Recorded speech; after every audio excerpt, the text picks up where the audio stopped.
Dias atrás estávamos montando aqui essa bela máquina Height Y60 com todo esse setup white que ficou sensacional. Se você chegou até esse vídeo e ainda não assistiu o vídeo de montagem, dá uma assistida lá depois para você ver como foi, tá? Esse gabinete aqui realmente é top. E tão top quanto ele é essa RTX 4070 Super Dual da ASUS, galera, é a coisa mais linda in the world, tá? Essa placa aqui, sem RGB nenhum, ela consegue ser sensacional, linda demais, realmente tem esse detalhe aqui, ó, tipo um acrílico fumê transparente, né? Dá pra gente enxergar do outro lado ali o dissipador. Cara, realmente, eu tô apaixonado por essa placa de vídeo, né? Tem um design bem bacana, dual fan, como vocês podem ver aí. E, cara, vamos testar ela hoje, né? Hoje é o dia de testarmos aí, então, a RTX 4070 Super Dual da ASUS, tá? Bom, aqui na minha tela temos aqui o GPU-Z com as informações técnicas dessa RTX 4070 Super, né?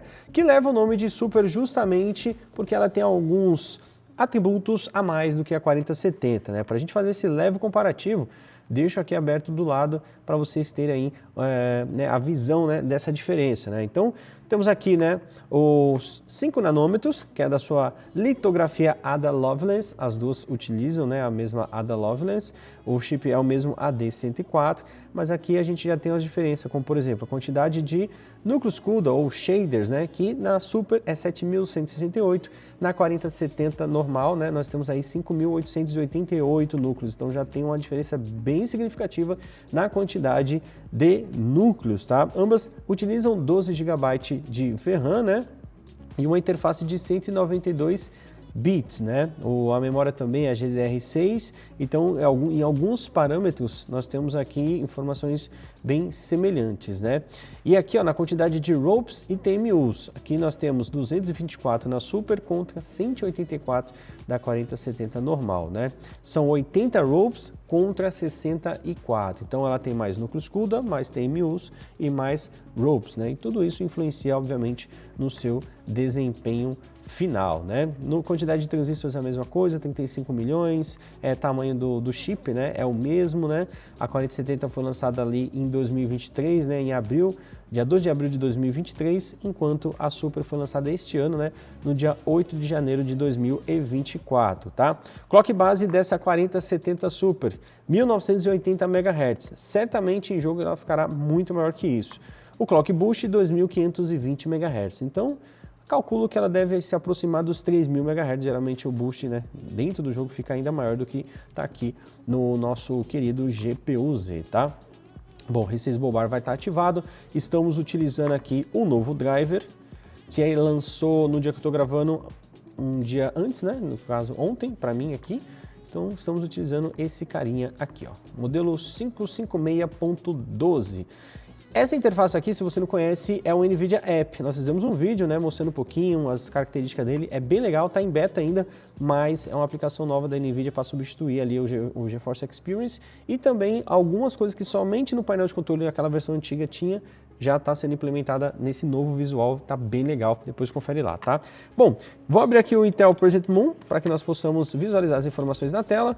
Enquanto a gente estiver jogando, vamos olhar aí, né, a questão de temperatura, utilização dela e tudo mais. Esse é um dos jogos que tem as tecnologias mais recentes, como geração de quadros, né, que a série 40 é compatível, tem ali o sistema de anti-aliasing DLAA, que usa o Deep Learning Anti-Aliasing, né, então é um jogo aí recente com todos os recursos basicamente que existe aí das novas placas, né, que é o diferencial, principalmente se a gente comparar com gerações anteriores, né, então 4070 aqui na minha opinião já tem um desempenho excelente, né, principalmente para quem quer jogar em Full HD no máximo, ou até mesmo em resolução de 2K e meio, né, a 4070 Super com essas specs, né, um pouco acima aí, traz ainda mais desempenho. Bom, no preset qualidade muito alta, né, tudo muito no mar. Tem algumas coisas que dá até para subir ali, ó, mas aí vai ficar no modo personalizado, né, ó, anisotrópico, esse daqui, o que mais?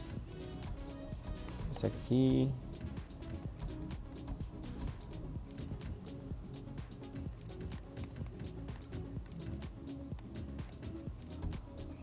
Vou colocar tudo no máximo. E aumentar o campo de visão.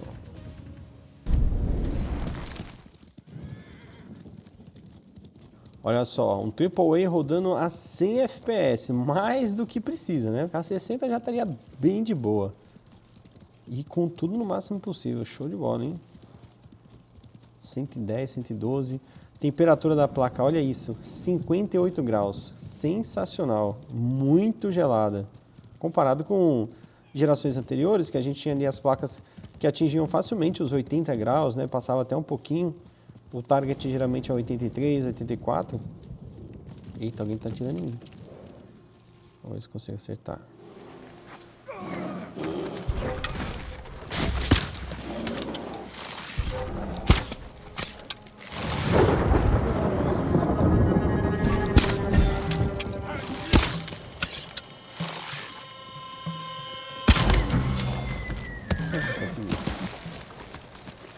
Ó, coloque 2.775 MHz, bem alto, né? Usando aí 98, 97%. Estamos utilizando o Ryzen 7 5700G. Né? Se a gente tivesse aqui, por exemplo, com 5800X3D, certamente o desempenho ficaria ainda maior por conta do processador, né? Mas mesmo assim, ó, a placa aí está sendo utilizada em quase o seu 100%. Agora 95, 96, varia um pouquinho ali, né? Cerca de 5% de variação.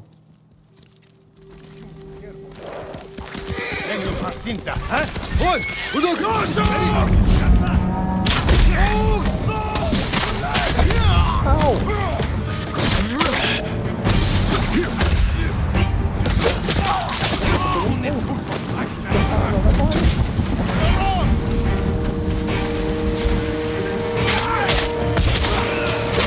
E a memória de vídeo ela tem 12 GB, né? Tá utilizando aí cerca de 59,9%. Então, basicamente, dos 12 GB, cerca de 6 GB ali, um pouco mais de 6 na verdade, né? Quase 7 GB está sendo utilizado para rodar o Ghost of Tsushima no máximo em Full HD. Ou seja, 100 FPS de desempenho, cara, com certeza em 2K a gente consegue ali um pouco mais de 60, né? E se precisar equilibrar uma configuraçãozinha ou outra ali, que eu coloquei tudo no máximo mesmo para exagerar.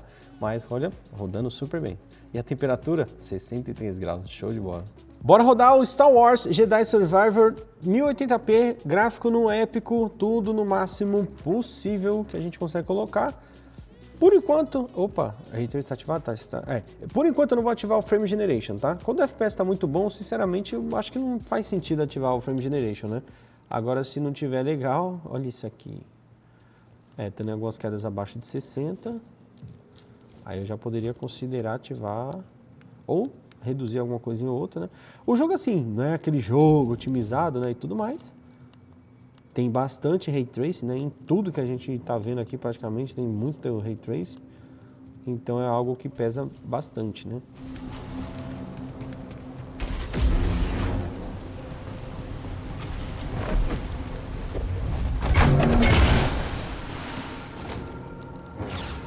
Esse clock que salta, temperatura de 50 graus, clock 2775, 50% de utilização da CPU e GPU 75%, hein?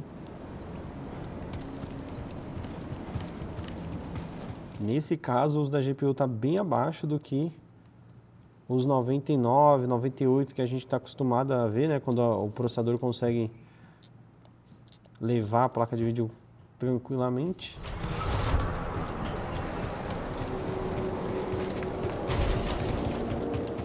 Mas mesmo assim ainda tem bastante sobra de desempenho do processador ali, né, para ser utilizado. Realmente a temperatura dessa placa impressiona, tá? E ó, questão de ruído, zero reclamações. Tá bem silenciosa. Bora ativar o Frame Generation? Vamos dar uma olhadinha aqui como é que vai ficar o FPS.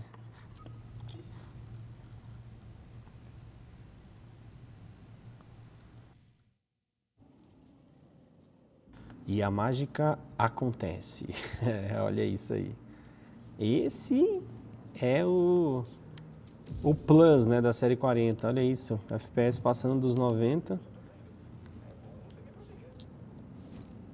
Aí, não dá pra pular ali, é pra ir pra outro lugar. Acho que é pra ir pra onde é mesmo? Placa se mantendo ainda nos 54 graus. 89% de utilização. Ai, quase que eu caio. Todos vocês, atenção!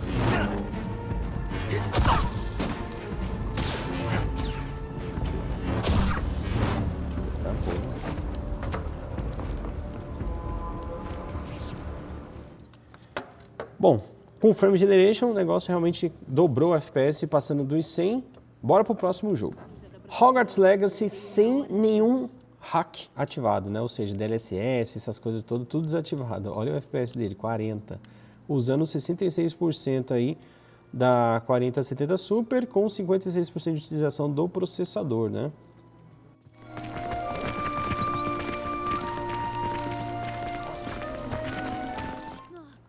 A 49 cravada. Parece até que tá com o V5 ativado, mas não. 49, 48. Vou mandar até ali na frente. Eu acredito. E depois eu volto mostrando aí com o FSR ativado.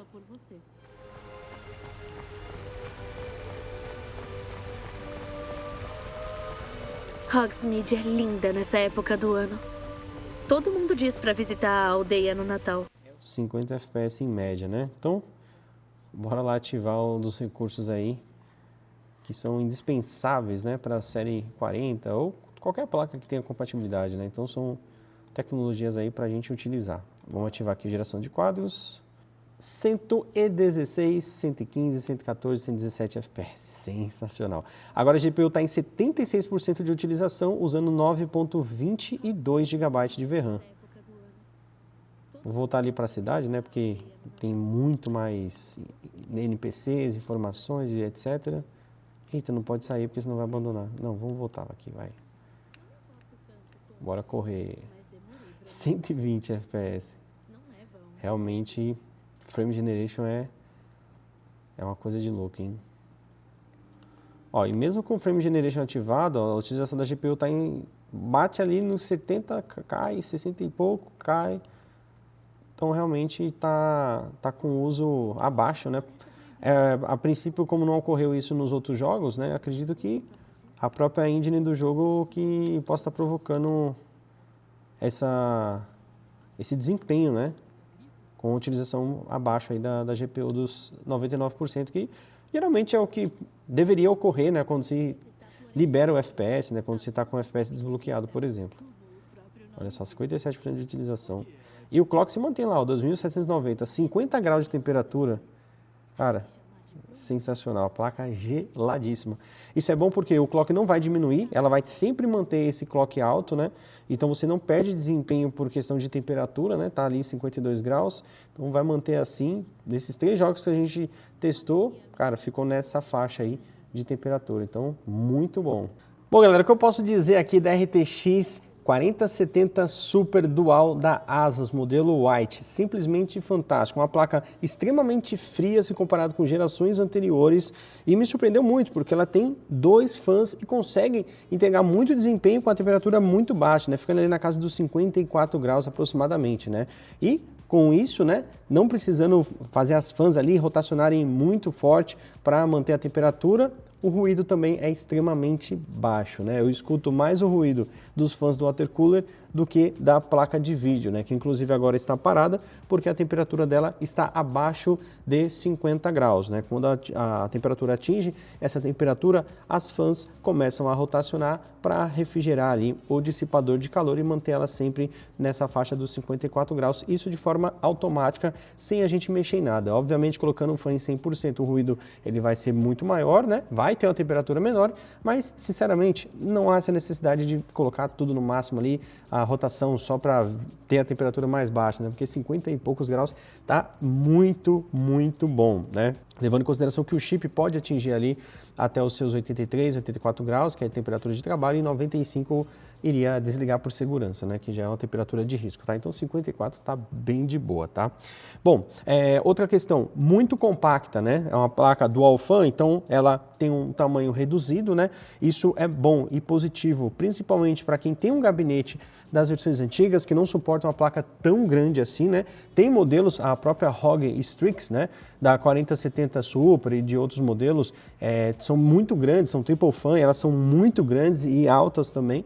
Então esses modelos, dependendo do gabinete, pode ser um problema, né, em questão de compatibilidade. Já essa daqui não, ela é um pouquinho maior do que a largura de uma placa ATX, né, e vai suportar em praticamente todos os gabinetes, né?